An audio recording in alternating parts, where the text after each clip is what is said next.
Okay, let's talk about your reputation, and more importantly, how it's factored and how you can monitor it and make sure that it's in line and you actually have a positive reputation as a bulk mailer. So, first thing that the ISPs are looking at when determining your reputation is message volume.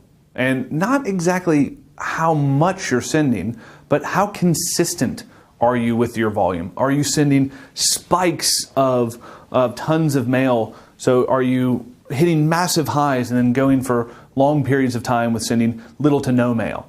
Really what ISPs want to see in a consistent and high quality reputation mailer is a nice even flow. Now you can see some waves in there, but really they want to see that you're consistently and over a long period of time sending an average number of emails, right? You're sending an average number of emails to the same people with a solid delivery rate. So inbox and delivery rate. How much of the email that you're sending is actually getting through? How much of that email is getting through filters? And what is your blacklist status? So looking at some benchmarking metrics, your message volume. Again, that doesn't matter. There's no benchmark on the number of emails that you should be sending. What I would do is talk to your email service provider about the number of emails you're sending based on the number of dedicated IP addresses you have that are originating that email. But we can talk about that a little bit more in your technical or infrastructure setup.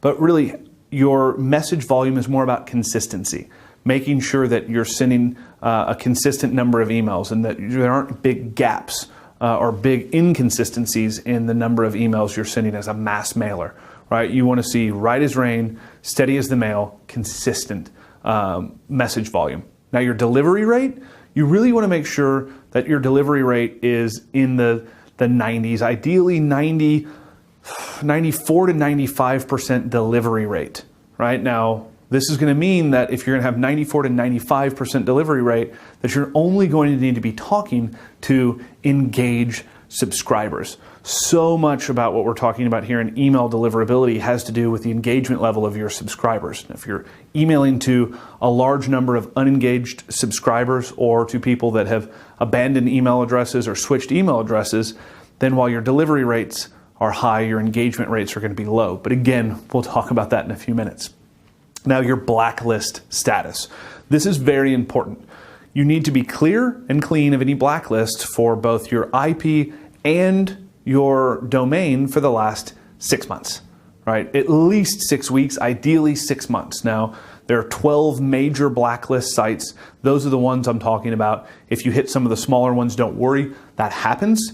And assuming that you have your feedback loop set up, you'll know about it and you'll know to request to be removed or delisted from that blacklist. So these are kind of the three things that gauge or determine your mailer reputation.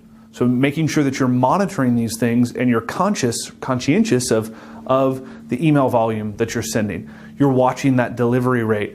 You're monitoring delivery by ISP, by IP, right? So how many IP addresses do you have? When you send an email, what is IP1's delivery rate to Yahoo, to AOL or Hotmail, to Gmail, and going in and focusing and really working to make sure that you have the highest possible delivery rate.